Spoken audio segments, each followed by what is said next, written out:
Hi there, and welcome to Shapers, Makers, Builders, and Breakers. I'm your host today, Benjamin Shaw. Shapers is the podcast show that brings you African leadership stories in all spheres of society, where we interview exceptional individuals telling us their story. This podcast is brought to you by EXEO Capital. EXEO Capital is a leading alternative private equity fund manager that through its 15-year history have focused on investing in African businesses with purpose and impact. EXEO covers the whole of the African continent with investment teams based in Cape Town, South Africa and Nairobi, Kenya, currently managing investments in 9 African countries. The core investment thesis revolves around partnering with exceptional businesses and their teams that have the ability to impact Africa in the decades to come.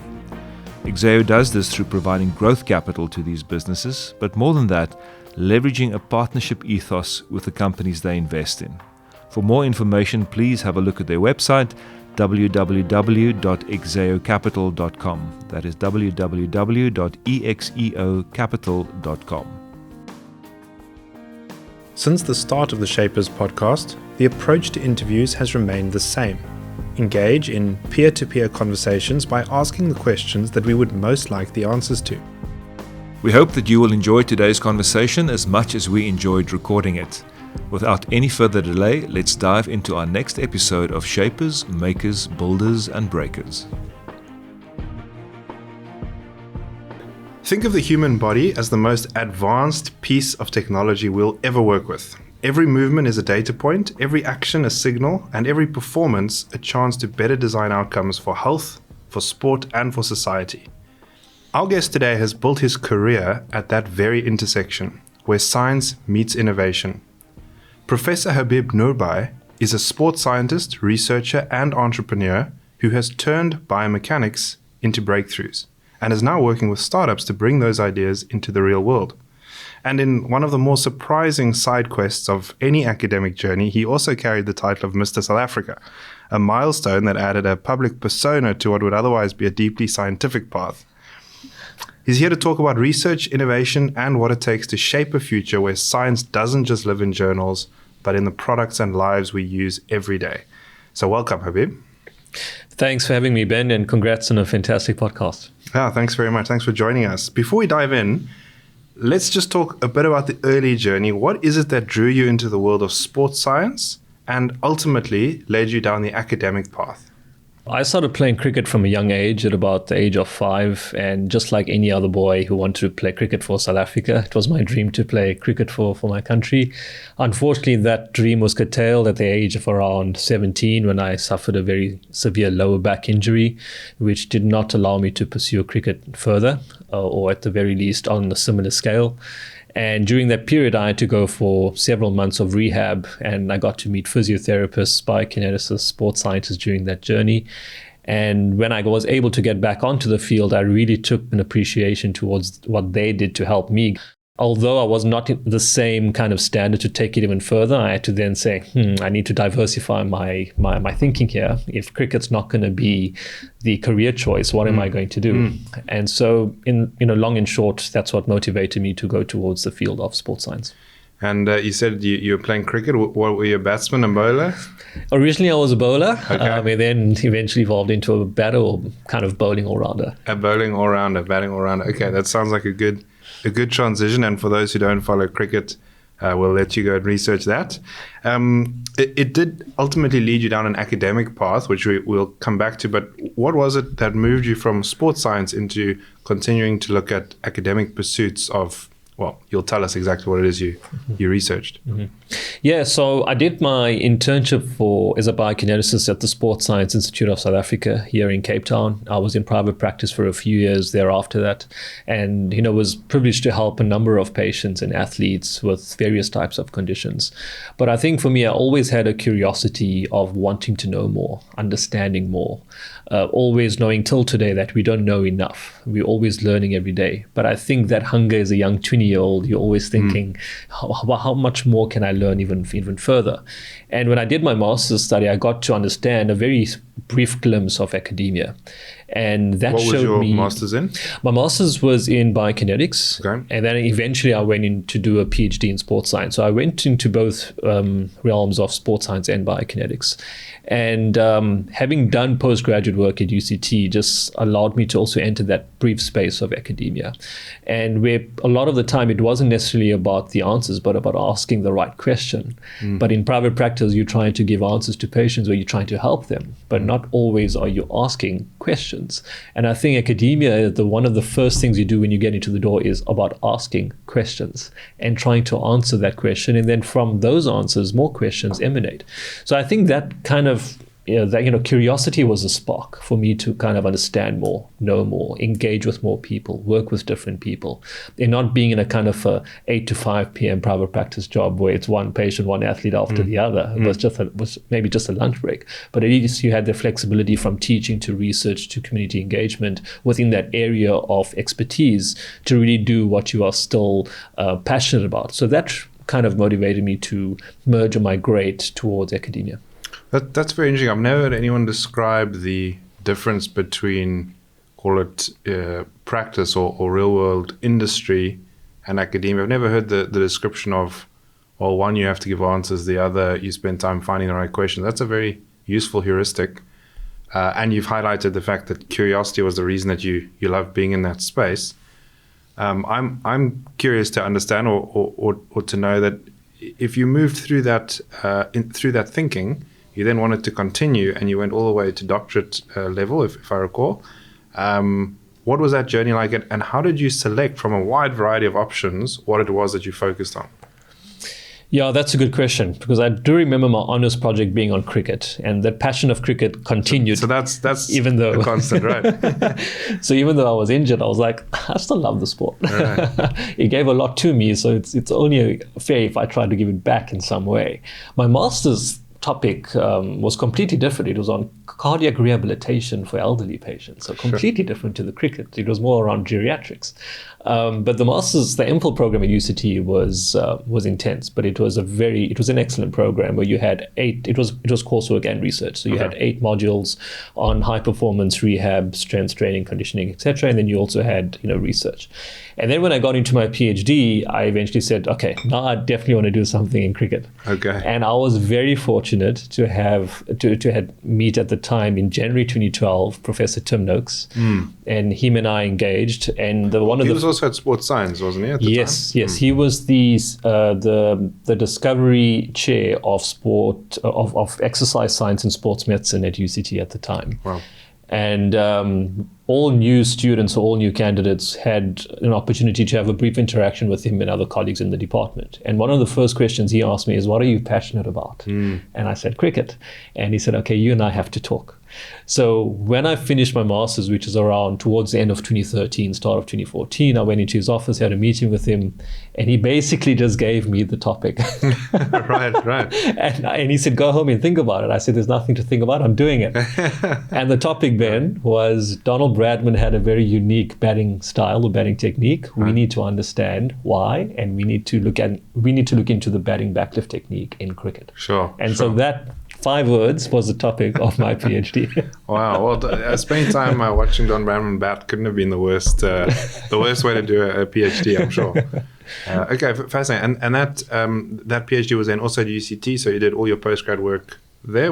Did you study undergrad at UCT as well? My undergrad was in sports psychology at UJ. Okay. And then I did my honours in biokinetics at UKZN, completely unplanned. You just kind of apply everywhere and see who takes you. Right. And then from there, I got both an internship and master's accepted at UCT and at Sports Science Institute of South Africa in 2012. And so both my master's and PhD was done at UCT. My limited understanding of human biomechanics and performance is very much influenced by the years of sport that I played. What is the role of sport, do you think, in the development of not just your career, your family, your aspirations? What role does sport have to play individually? We hear a lot about it collectively, but what do you think for each individual? I think life in general, Ben, is a competitive sport. As in business, as in life, as in sport, as in business, on the field, off the field, switching on, switching off. sport has given us so many metaphors, not just for understanding, but in practice. Right now, we're starting to understand that even with the advent of AI, of how sport is one of the purest forms of human potential, and one of the labs that we will continue to understand how it really augments not just our decision making, but our understanding around life in general. And when we begin to understand human potential through the lens of sport and exercise, we begin to understand how we as human beings can flourish in an abundant sense, irrespective of age, irrespective of gender or upbringing or culture. And it is something that has married so many things together, and it is a sector which has allowed us to understand how we would be able to make an impact in various forms, not from a physical, mental, and emotional standpoint. So I think in general, it has given us the more holistic kind of understanding that life is a competitive sport in itself. And when you're involved in sport, either as a player, as an enthusiast, as an avid follower, you begin to understand what that switching on and off means, both on and off the field. Right. I think you're right about the metaphors. Even as you're talking, there's a lot there that's just part of your vernacular now, which I think I've mostly followed. I recently heard a great metaphor exactly about the best way to approach your career, and it's from sport, and it says you've got to have the right grip on work. So similar to you holding a bat or a racket, you don't want it too tight. Too tightly holding your work means everything else is loosened in your life, and that's a disaster. And then too loose of an engagement with work, holding it too loosely, is also a bad form, and you'll lose the proverbial or the metaphorical bat.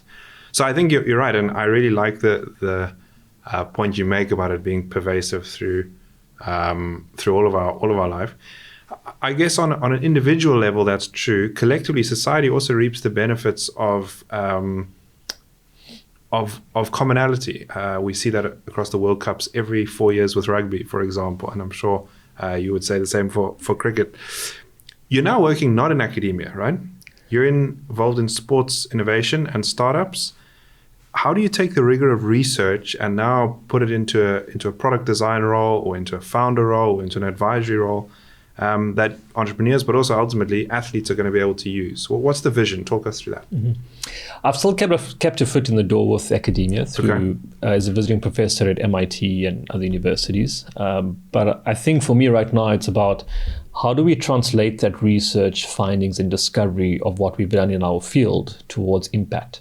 And in our field, such tangible examples like you've mentioned could be, from product design, AI as a service platforms, anything around real-time feedback. Each sector that I've found in business measures efficiency in various ways. In the sporting sense, efficiency largely is measured with the parameter of time. So as an example with biomechanics, 10 to 15 years ago, we had to take video footage of athletes, export that footage, put it into a laptop, use the analysis software, analyze it, give feedback to the coach or the supporting staff in a matter of hours or days. We now have systems with AI and machine learning that can do that in a matter of minutes, maybe even less.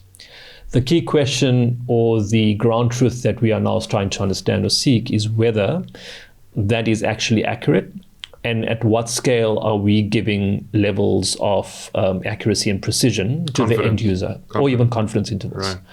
So right now, that's where we're finding the kind of the veil between research, academia, and industry becoming less and less, because there's an easier pathway for us to translate that into something that's a lot more meaningful for a diverse range of stakeholders or end users.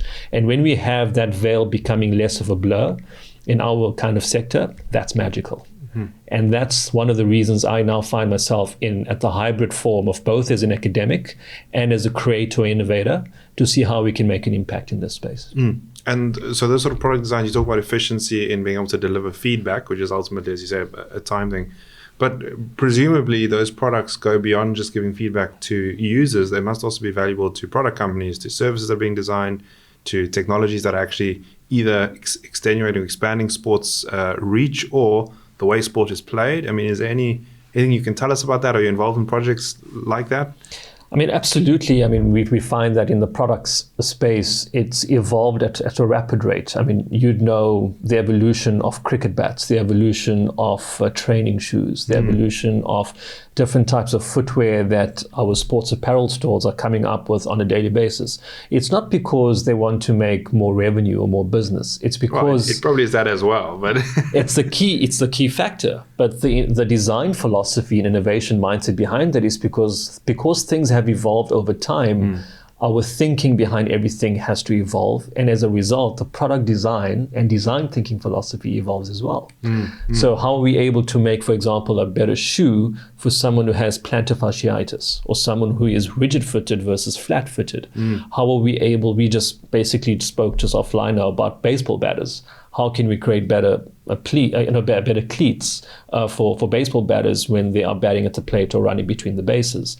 So we have this kind of intersection where it's not just between engineers and biomechanists, but also with fluid mechanists and data scientists, and how all of these fuse together to create one solution for a particular problem. And that seems to me that it's applicable beyond just sport. I mean, that should be, in my thinking, that should be how academics are transitioning their research into application across the world. It was interesting, a few months ago, well, about a year ago now, we had Dr. Jaapie Greef on the pod, and he spoke about gamification. He's also an academic, and how how the flow of gamified mechanics, which is originally a academic pursuit and it was understood in an academic context, how that's now permeating society, incentive programs, the ways corporates are structured, the way we are even gamifying insurance and targets and rewards. And so that to me was a great example of how academia is not just applicable, but actually societal. It's bringing societal benefit, into the quote unquote real world, which is similar to what you're saying. Do you find that a lot of those clients, I guess, that you're engaged with are very large corporates looking to expand, as you say, their 6th or 17th shoe line, or are these quite new, innovative, entrepreneurial startup ideas that are being tested at a quick rate? Yeah, it's an interesting one. I think it's quite diverse. I mean, it ranges from product lines to wearables to various types of technologies. We're finding that the emerging technology space in sport is booming. The smart glasses are coming into the future. We are going to see a lot more sports glasses being used now going forward, and not necessarily virtual reality headsets, for one reason that it's becoming very heavier and a little bit less comfortable for athletes to use, especially if there's abstract movements. So we are going to come into a space where sports glasses come to the fore, and with neuroscience. Just define that for us. So sports glasses, is that augmented reality as opposed to virtual? Yeah, it would largely be augmented, perhaps mixed, but I'd probably be more augmented reality. I mean, the larger kind of nomenclature that you're using now in the US is extended realities, where you're kind of having this extension of the reality you're looking at through this lens. Maybe. No pun intended. Nice. But I think we're having a number of these kind of products that people are looking at, something that is lighter, cost effective, faster, and more efficient. And I think we're finding this across the spectrum. Not just for wearables or emerging technologies or product line, but a lot of the products. And one of the reasons, Ben, we're starting to see this not only from an academic or business or sport showbiz kind of sense, is because the entire sporting landscape right now in 2026, even last year, is becoming far more competitive than before. If you want your child to play for your country, you cannot match them to what others were 10 years ago. You've got to match them to what the future adolescent or child is going to be at 2030. Your benchmark is a lot higher than before. There's a lot more. So if you had to have a funnel, an imaginary funnel, and you're putting all of these players into this kind of funnel, very few, very few, are going to actually come out of this funnel and then go on to become competitive and partake in that particular national setup. No, that's interesting to me. Is that because there's a higher volume at the top of the funnel? Are there more people competing for it?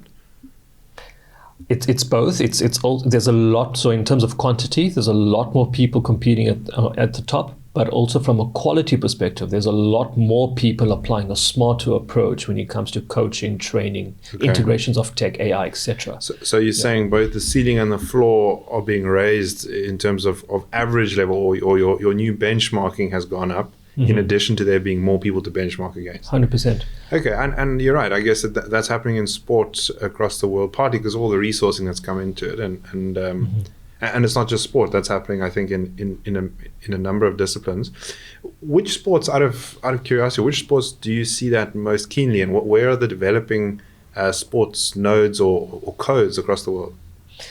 That's a good question. I think I'd probably contrast it with maybe having two columns. The one column is that we currently love or have passion for existing sporting codes right now that we just like to watch every year. And then we have sporting codes where we are always seeing something new and magical happening, maybe every year, maybe even every 4 years. So the key question for that two-column approach is to say, well, why do we always have Olympics or World Cups every 4 years? Periodization in sports science takes anywhere between 12 months to 4 years. Similar maybe in a business or startup sense, anywhere between 6 months to 4 years, you are looking at particular milestones over a periodization program, whether it's fundraising or getting your third or fourth iteration of a prototype out. Sure. Now, in the sporting perspective, one of the reasons we keep going with Olympics and World Cups is not only because of business and money, we know that's the main goal, is because at that millisecond or second, somewhere in 4 years, he's going to do something absolutely remarkable. Usain Bolt running it in 9.58, or something astonishing happening in a World Cup final, whether it's for rugby, whether it's for cricket, whether it's for soccer. It's the witnessing of history being made. It's witnessing of history being made, and people want to witness greatness because they know that sport is becoming not insular, it's becoming a very high octane environment. And in that high octane spherical, you're beginning to understand or beginning to witness more magical moments that are happening. So it's very hard, based on that context, for me to columnize now and say, which of these sports do we continue love to watch in this column where we see similar greatness but different here? And is it the Olympics? Is it the World Cups where we get to see newer things, more innovative things, more historical moments? So that's one of the reasons, coupled with sport being very competitive as a landscape, why we're still seeing sport being shown every year, every 4 years. It's not just because of business. It's because everyone is on the edge of their seats to wait and see. Something magical might be happening here. For example, if I may close on that point, is that paddle on Instagram shows sometimes the longest rallies or sometimes the best rallies, because you don't know which rally is going to be the best. Right. And you don't know what kind of point is going to occur at that particular moment. You don't know who's going to win Wimbledon for 10 times in the future. Is it Alcaraz? Is it someone new? We don't know. So it's because of being in the I don't know quadrant that keeps us going to allow people to be a lot better than what they were. Yeah, that's really, really interesting. And to the point of better than what they were, it's no surprise to anyone that records are broken annually, and it goes to what you're saying, those benchmarks keep moving up.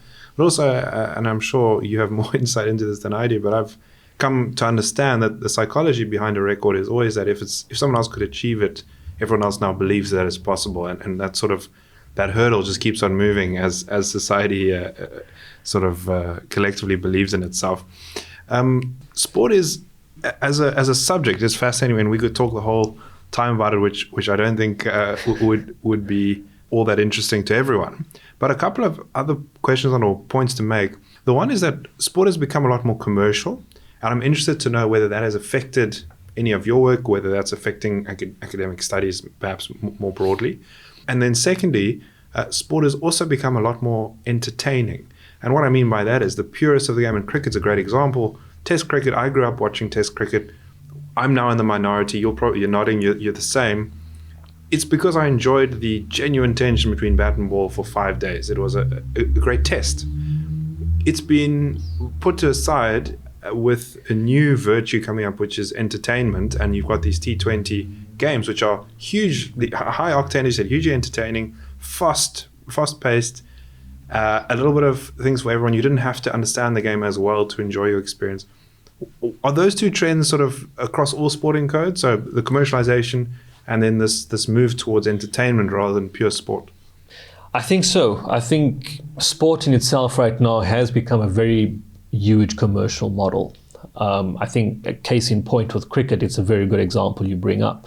T20 cricket is largely seen as a form of entertainment, which has a very large commercial angle, where Test cricket is more for purist form. So you can either be a purist or traditionalist by heart, or you can be a modernist or a generalist. And one of the great examples, I think, across sporting codes that I think that has retained a hybrid of being purist and modernist at the same time is the Wimbledon. So they've had that for years and for decades, where they are still able to tick all of the boxes, including the commercialization angle as well. It's one of the highest viewership according to UK broadcasters come June, July every year, yeah. And everyone's watching it, right? And if you look at even the IPL, it's one of the most watched T20 tournaments for cricket in the world. Soccer, it's going to be FIFA next year. We don't know how it's going to, this year, I'm still 25. This year, I don't know how it's going to play out in the US, but I mean, it's also the most watched, eyeballed kind of sport. So if you look at some of the most popular, to the top 10 popular sporting codes, and I don't have to name it all out, but I can easily tell you the top 3, which is soccer, cricket, and basketball. According to a lot of data, they actually, to many people who might be surprised, cricket is the second most popular sport in the world after soccer. But up there we also have table tennis, volleyball, baseball, American football, rugby, etc. So if you're looking at all of that, if you think of each one of them for a minute, you'd be able to easily understand, okay, there is a commercialization structure here. And so... And it's increasing, is what you're saying. It is getting more, because you hear these, and I'll use football as an example, you hear a lot of these PE firms conducting buyout deals in the English Premier League, for example, where the brand value now is accrued and accumulated over several decades, and there's always a higher buyer or another bidder who will do it. Same with baseball franchises in the US. Okay, so that is definitely a trend, is what you're saying. Definitely a trend. I think one of the things that have opened the eyes to many people, especially in the investment landscape, is the purchasing of Ronaldo in Saudi Arabia, playing for Al Nassr. That wasn't just by purchasing one player, it was purchasing a lot of tick boxes by just getting that one significant man into that kind of area. So you've got SERJ, I think it's the sports or Saudi Arabia investment vehicle, where they have their eyes now on Vision 2030. They have their eyes on the 2034 FIFA World Cup. So they have a 5 to 10 year plan by getting in that one man. And the influence among children who are no longer just gaming, but are now being more active and less sedentary, that's a win for the government. So we're starting to see that even whether it's with one significant individual or a cluster, of how this is making a difference across a variety of societal needs or SDGs and not just one particular goal. So from a commercialization perspective, it certainly is increasing. To answer your second question around the influence of academia, yes and no. Yes, in the sense that right now in the sporting, in the academic landscape and in most disciplines, data is king. And as sport becomes a lot more commercialized, the more data we are able to get, which means, especially in the world now of AI and machine learning, we're able to use a lot more, whether it's around programming, modeling, or prediction. That's key.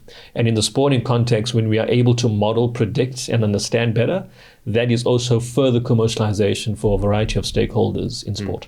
And I guess also uplift the benchmarks that we spoke of in the beginning, because that's better coaching manuals, better techniques, better understanding of what works, what doesn't. Very interesting. I guess in some ways throwback to the Moneyball era, where originally data was used for sport. Okay, let's pivot back a little bit to your own career, sporting technology.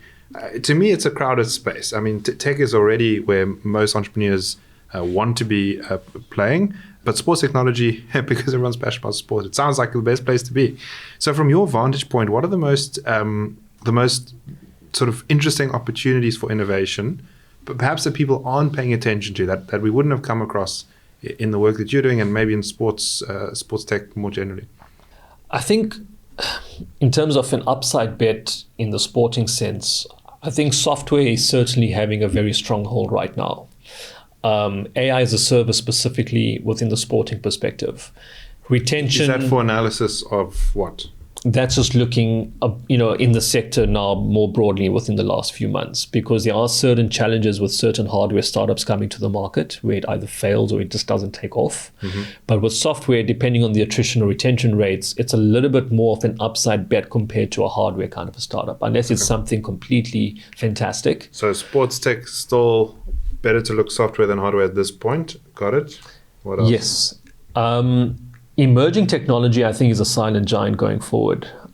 Very recently, we've started to see Meta and Ray-Ban kind of converging to make these kind of glasses for different types of lifestyle or retail purposes. But we are going to come to a full bend where this will no longer be, our phones will no longer be the personal device. It's going to be our smart glasses. And that's going to come in about 5 years' time. Sure. And so we already have people, for example, in Cambridge, who are producing operating systems for smart glasses specifically, app stores for smart glasses specifically. You'd be able to pay with your smart glasses. You'd be able to connect, have Zoom calls, have podcasts with your smart glasses. I think the next kind of that's the next wearable. silent giant for especially emerging technologies or wearables will certainly be smart glasses or even smart wearables. Maybe not just for sport, but I think for different types of industries as well, especially for education. And I think that's a different kind of hardware, which has less of a risk compared to other types of hardware that could fail, depending on how you scale it, depending on what the design thinking is behind it. And that's interesting. So let's double click on that. So I take your point on hardware being difficult. I'll give you 2 other examples that I wanted to bring up today on where I think it's incredibly difficult, but I also think there's a great payoff. The one is biohacking, and the other, although I suppose it's similar, is bioengineering. I would say engineering is maybe more on the software side. So let's talk biohacking, where we're either supplementing our body with robotics or with some form of artificial design. Let me call it that. Are those sort of what you're talking about when you say hardware is difficult, or am I missing the mark? Well, I think biohacking is kind of under the cluster of longevity health, where everyone's looking towards personalized medicine, personalized training. Everything is personalized. So you and I are 99.9% similar, but 0.1% different. That what makes us uniquely different. So when we talk about biohacking, they're tapping into that 0.1% to take them to the next level. And so we're seeing a fusion of people in the longevity space around different kinds of vitamins. And I don't want this to become a medical or kind of biokinetics kind of prescription on this podcast, but I mean, they're looking at different types of supplements that gives them a sense of longevity, not just for performance, but for everyday life.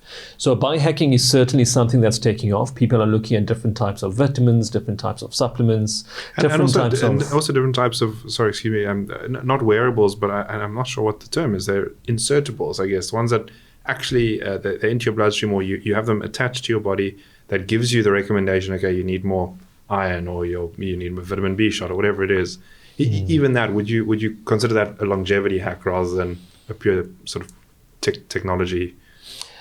I mean, lifestyle technologies, from what you've described, is also, taking rise. I think one of the key concerns that I think many scientists and clinicians have is, number one, the use case. Number two, the validations behind the technologies being used.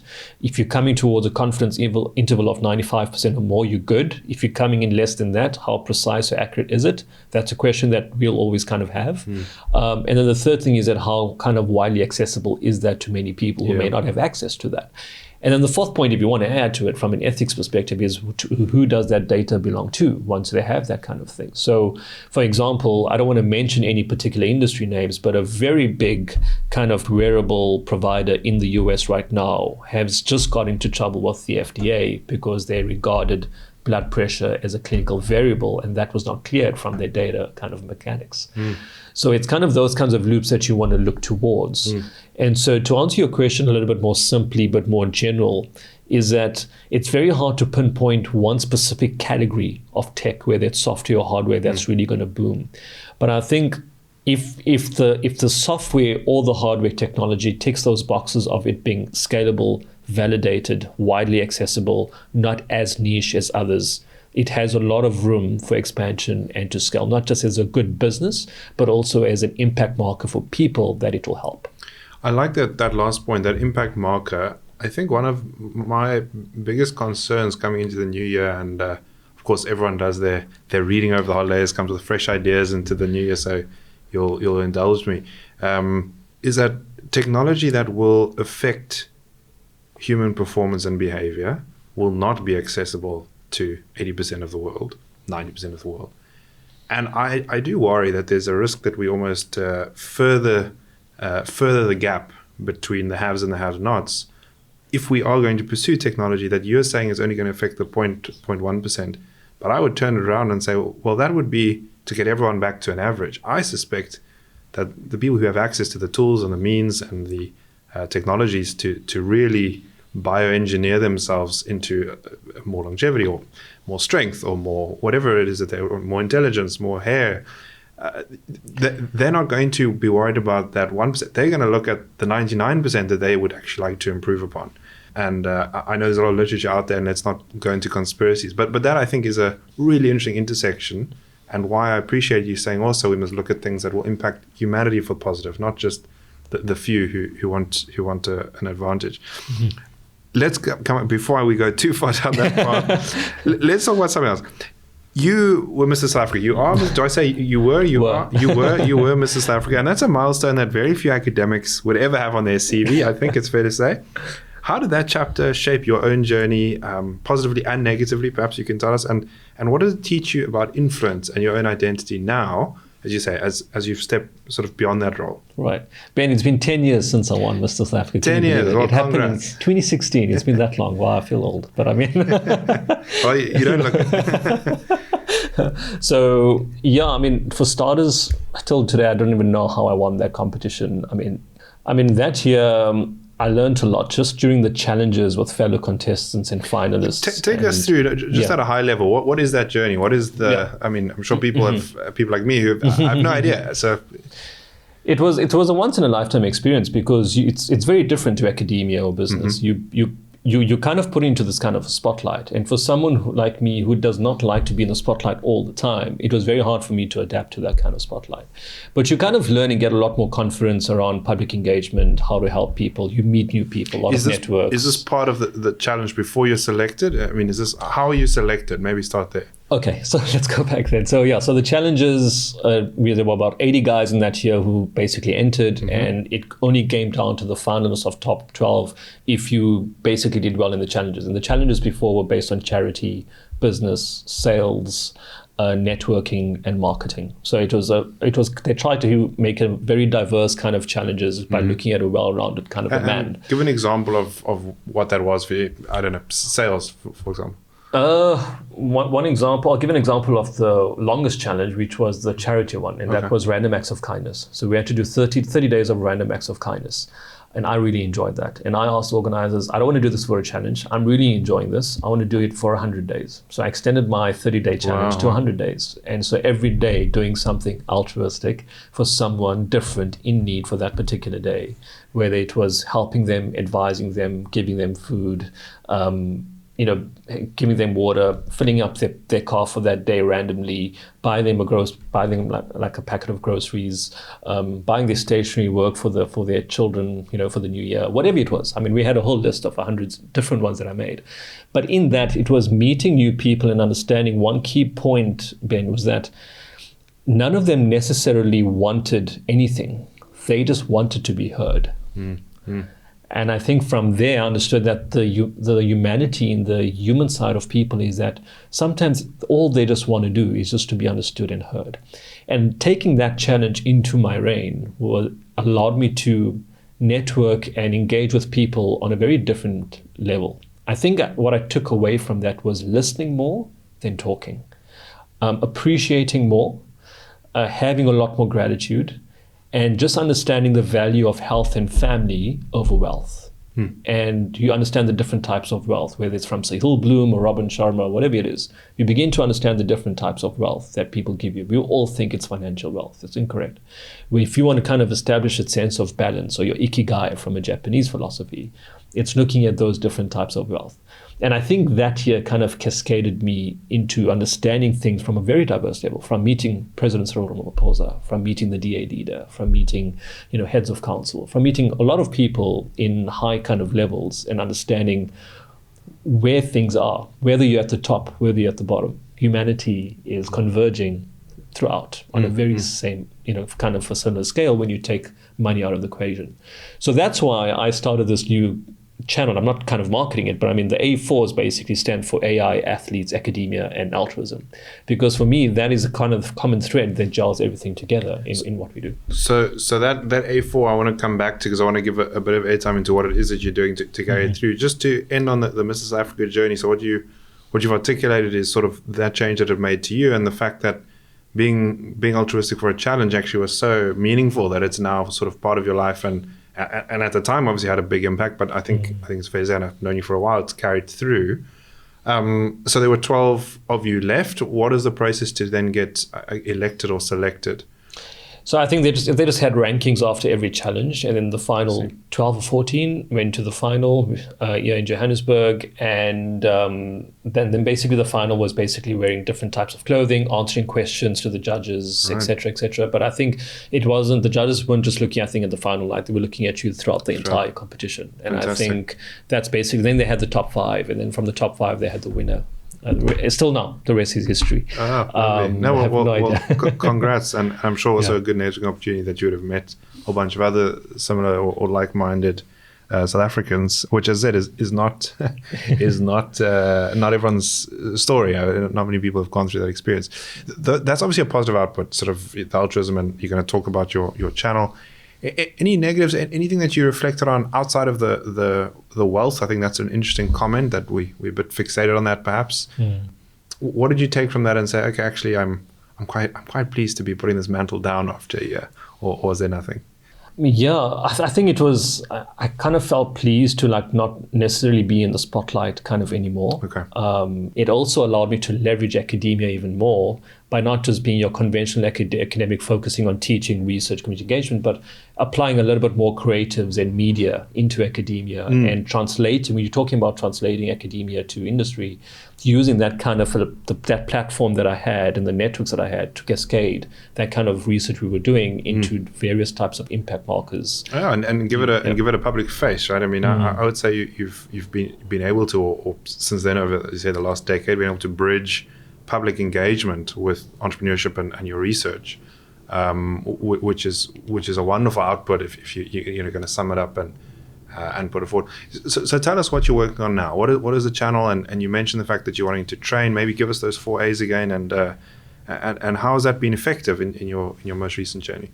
Yeah, so I think for now, there's a code where I've tied my camel, which basically means that I've been at the grind for for the last decade. It's been very busy. So I think I want to use 2026 as a kind of a transition, or as a kind of a pivot year to see what is the next decade looking like. I am starting my own venture, which is largely focusing on sports tech, and maybe even if it's mentoring aspiring professors to become a full professor as well. And I think there's a greater need, not just in South Africa, but globally, about how emerging scholars or emerging academics want to climb the academic ladder, but are often finding it quite difficult. And I think if you want to become a professor now within the next 5 to 10 years, it's going to be a very different strategy that you need compared to the 20, 30 years ago that people have been working on. You've got to adapt, you've got to adjust. And so for me, I want to basically launch a kind of a program that does that for aspiring professors, even if people don't want to be in academia, even if it's aspiring researchers or PhDs navigating their PhD right now. How are they able to use it as a tool to make a difference in sport, business, education, arts, culture, agriculture, etc.? So that's the one area. And the other area is a sports tech company. It's largely centered right now around cricket.